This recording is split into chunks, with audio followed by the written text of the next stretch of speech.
बिस्मिल्लाहिर्रहमानिर्रहीम। कबल होम्योपैथिक से होम्योपैथिक डॉक्टर सैयद हुसैन शाह। पाईपास टॉनिक बराए दिमाग और असाब।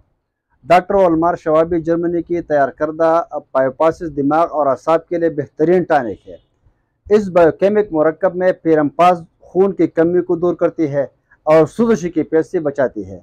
कैल्शियम पास दांतों और हड्डियों को मजबूत करती है। नेट्रम पास जिगर की असलाह करती है और मादे और आंतों के अपाल को नॉर्मल करती है। मैग्नीशियम पास एसाब, अजलात और हड्डियों के माबेन मरबूत तबी कारकर्दगी को यकीनी बनाती है।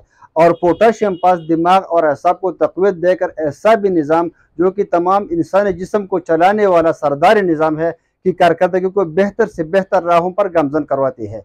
ये सेहत के हालात में और बीमारी के दौरान और माँ बाद बीमारी इस्तेमाल करवाने से सिर्फ सेहतमंद जुस्म व तवाना रखने में मुआविन है, बल्कि मुदाफ़ियाती निज़ाम को भी क़यूद में रखकर बीमारियों के हमले से महफूज रखता है।